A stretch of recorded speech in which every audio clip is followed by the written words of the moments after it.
Era uma noite maravilhosa, uma dessas que apenas são possíveis quando somos jovens.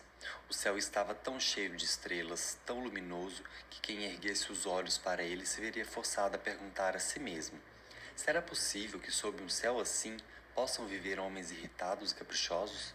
Entretanto, me recordei que na mesma manhã fora acometido por um profundo aborrecimento, compreendendo que estava só e que todos se afastavam de mim.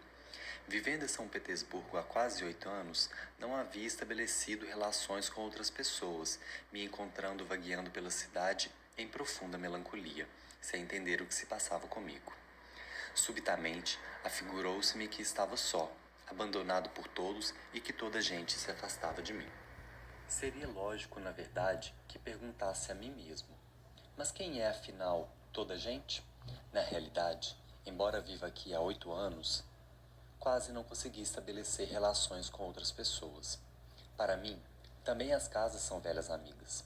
Quando passeio, cada uma delas parece correr ao meu encontro na rua.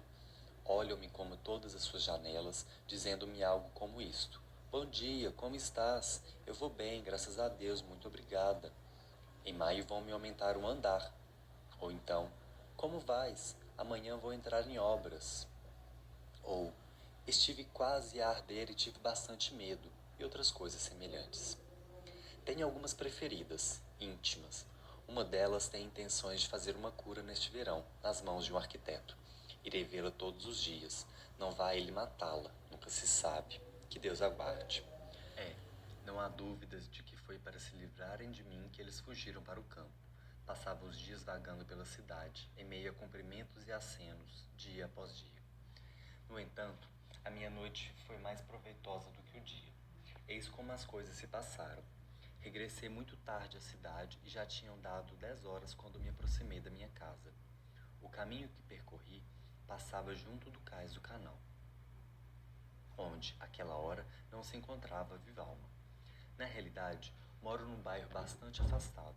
Caminhava cantando, pois quando estou contente gosto de cantarolar, como qualquer homem feliz que não tenha amigos, nem conhecidos, e que nos seus momentos de felicidade não tem com quem compartilhar a sua alegria. Subitamente, aconteceu-me a mais inesperada das aventuras. No recanto, apoiada para peito da muralha, estava uma mulher. Com os cotovelos apoiados no gradeamento, parecia olhar com muita atenção a água turva do canal. Trazia um bonito chapelinho amarelo e uma encantadora mantilha negra. É uma rapariga e certamente morena, pensei. Parecia não ouvir os meus passos e nem sequer se moveu quando passei por ela, retendo a respiração e com o coração a bater violentamente. A jovem chorava e detive-me. Santo Deus! Meu coração comprimiu-se de angústia. Embora habitualmente seja tímido com as mulheres, a verdade é que este caso era excepcional. A rapariga atravessou a rua e, estando do outro lado, outro senhor apareceu e, de súbito, embora parecesse respeitável, passou a correr atrás da jovem e a persegui-la. Ofereci meu braço à rapariga. Assim, aquele senhor não voltaria a importuná-la. Silenciosa, estendeu-me o braço ainda trêmulo de emoção e de susto. Ó intruso, como te abençoei naquele momento.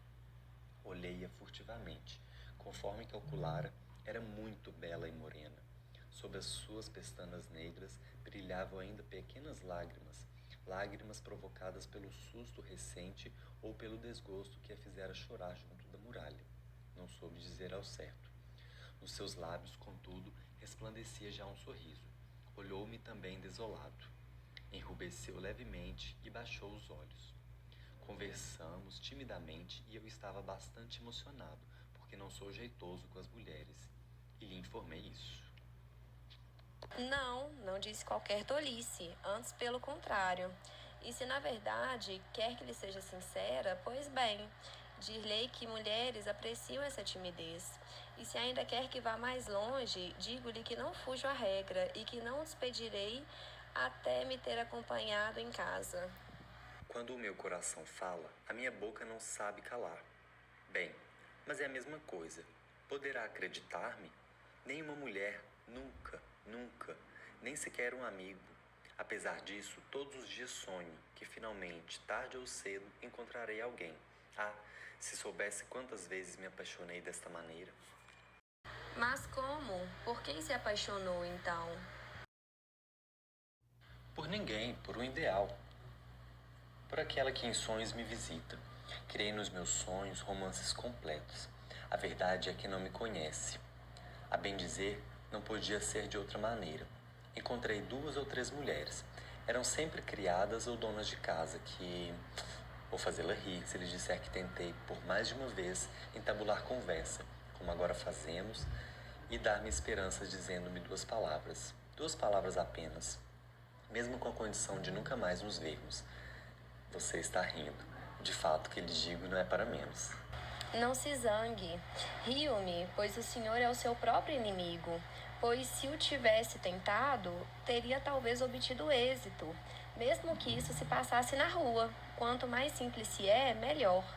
Não haveria mulher nenhuma, a não ser que fosse uma tola, ou então que estivesse de mau humor nesse momento, que tivesse coragem de lhe recusar essas 2 palavras que lhe implorava tão timidamente. Diga-me lá uma coisa, como concluiu que eu era a mulher que o ia considerar digno de atenção, de afeto? Em suma, que não era uma criada ou uma dona de casa como as outras de que falou. Por que razão decidiu abordar-me? Por quê? Por quê? Talvez porque esteja só. Porque aquele cavalheiro era demasiado atrevido. Por ser de noite, tem de reconhecer que não podia fazer outra coisa, que era o meu dever. Mas pergunto o motivo de já ter desejado abordar-me outrora, na muralha. Eu tive a impressão de que chorava, então eu não suportei tal coisa. O coração apertou-me. Meu Deus, não teria acaso o direito de me entristecer por sua causa? Terá sido pecado experimentar por si uma fraterna compaixão? Em suma, para terminar, tê-la-ei ofendido por ter me ocorrido involuntariamente a ideia de me dirigir a você? Sinto-me feliz por não ter me enganado a seu respeito. Chegamos já perto da minha casa, é ao fundo dessa rua, a 2 passos daqui. Adeus, estou-lhe muito grata. Então é possível? Será possível que não nos voltaremos a ver? Tudo ficará por aqui? Está a ver? Primeiro só queria 2 palavras e agora... Mas de fato, não lhe direi adeus. Pode ser que nos voltemos a encontrar. Virei amanhã. Voltarei aqui amanhã às 10 horas como hoje. Vejo que não posso impedir. A verdade é que tenho necessidade de aqui vir. Não vá julgar que lhe concedo uma entrevista. Repito-lhe, tenho de vir aqui por razões pessoais. Só pode vir com uma condição. Seja suficientemente bom para fazer o que eu lhe peço. Bem vê que lhe falo francamente. Não se apaixone por mim. É impossível, asseguro-lhe. Se quiser vir por amizade, será bem-vindo. Aqui tem a minha mão. Mas por amor não, suplico-lhe. Então eu juro. Juro mesmo. Então passamos alguns momentos nas poucas próximas noites a seguir. Conheci sua história e ela conheceu a minha. Falei da minha solidão e ela falou da dela. Nastyenka, sabe que conseguiu reconciliar-me por muito tempo comigo mesmo? Sabe que não terei, a partir de agora, uma opinião de mim próprio tão má como tive em certos momentos? Sentimos que, por fim, essa inesgotável fantasia se fatiga, se esgota numa perpétua tensão, porque amadurecemos e superamos os nossos ideais antigos, os quais se desfazem em pó e se desmoronam. E se não existe outra vida, é preciso construí-la mesmo com essas minas. Oh, Nastyenka, como será triste ficar só, completamente só, e não ter absolutamente nada a lamentar, nada de nada, pois tudo que se perdeu, tudo isso junto não significa nada, é um zero estúpido e perfeito, tudo não terá passado de um sonho.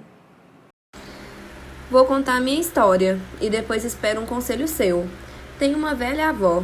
Fui para casa dela muito pequena, pois perdera meu pai e a minha mãe, e essa avó me atava a barra de sua saia por um alfinete. Assim faria as minhas atividades próximas a ela. Entretanto, convenci uma criada, que é surda, a tomar o meu lugar e assim poderia sair eventualmente. Acabei sendo descoberta, me atando novamente. Na casinha da minha avó, aconteceu de um hóspede vir a residir conosco. Era um jovem de passagem pela cidade. Nós saímos algumas vezes ao teatro. Há exatamente um ano, o hóspede chegara à casa da minha avó e disse que havia terminado os afazeres e deveria voltar a Moscovo por um ano. Programei uma fuga, mas diante de suas condições financeiras daquela época, não tivemos êxito. Então me prometeu voltar daqui a um ano, e assim partiu. Passou exatamente um ano e o hóspede chegou a São Petersburgo há 3 dias, contudo ainda não veio me procurar. Escreva-lhe uma carta, Nastenka. Aconselhei-me a minha amada, afirmando que não daria um mau conselho a ela, e acabei convencendo.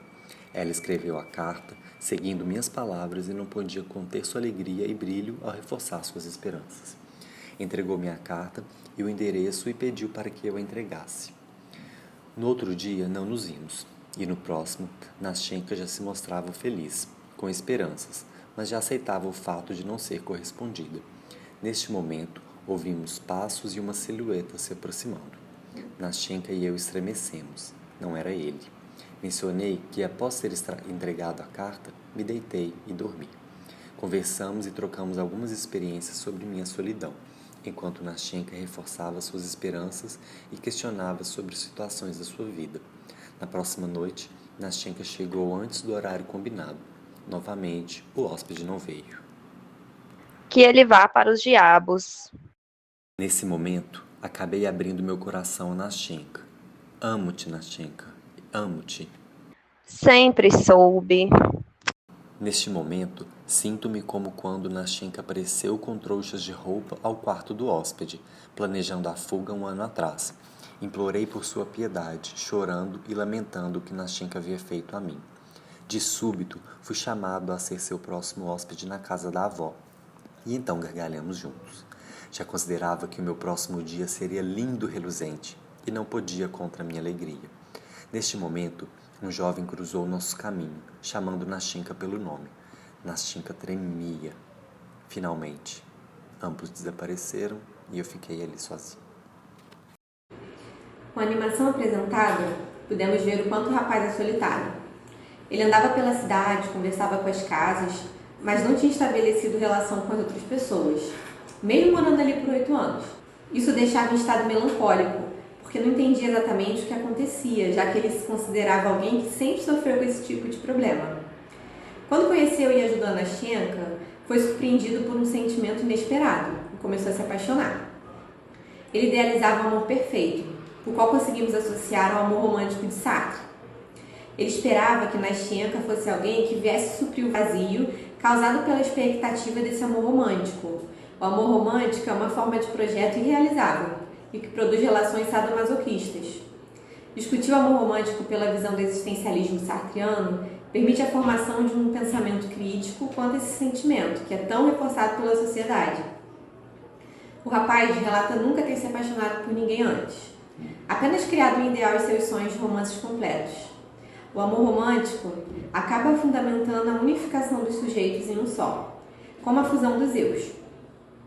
Já o amor saudável é uma relação concreta, o que é contraditório a essa idealização do amor romântico que vem influenciando os relacionamentos na sociedade. Simon diz que o sujeito que ama passa a acreditar que sua vida está sendo exclusivamente mediada pelo amor do outro.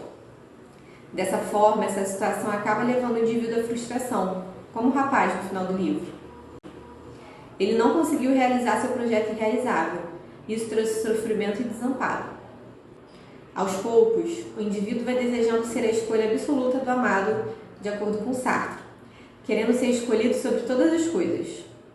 Porém, é imprescindível que num relacionamento haja condições de escolhas. Assim, estar com alguém se torna uma questão de escolha e não uma relação sem consentimento do sujeito, como se houvesse alguma magia para que isso viesse a acontecer. Durante as primeiras noites, enquanto o rapaz estava focado no amor dos dois, Nastenka encara a situação como uma amizade, rompendo assim com sua liberdade e não concordando com a fusão do amor a dois. O amor romântico vivenciado pelo rapaz é visto de forma bem clássica, como um romance com construção social seguida à risca de forma padrão, assim como na sociedade. De acordo com a psicologia existencial, as experiências do sujeito são consideradas parte do seu desenvolvimento natural e do seu amadurecimento. No existencialismo, acredita-se que o ser humano tem liberdade nas suas escolhas e, com elas, vem a responsabilidade. Dessa forma, o livro Noites Brancas, objeto do nosso trabalho, traz os questionamentos do personagem principal ao se indagar quais os motivos de sua existência, tal qual de seus questionamentos sobre a possível relação com Natienka e sua angústia na vida solitária que leva, acompanhada da personificação da cidade de São Petersburgo e suas casinhas sendo modificadas pelo surgimento das novas construções e das alterações de fachada. Para Heidegger, amor e liberdade se fundamentam nas estruturas existenciais da presença. Sendo assim, são aberturas ontológicas existenciais do ser no mundo. O ser com é o existencial que estrutura a presença como abertura para o outro. E o amor é a abertura da presença para o encontro, o estar com o outro. Dessa forma, o amor é a afinação, uma modificação existencial da disposição que caracteriza a presença em sua relação com a copresença. Nesse sentido, o amor é a afinação fundamental para a convivência cotidiana da presença. Em Nietzsche 1, Heidegger afirma que o amor precisa ser entendido como vontade, como a vontade que quer que o amado seja em sua essência o que ele é. A reciprocidade do amor faz com que nos entreguemos a algo ou alguém. Amar, querer, e isso gera gratidão à essência. Mas o personagem não recebeu essa reciprocidade de Natienka.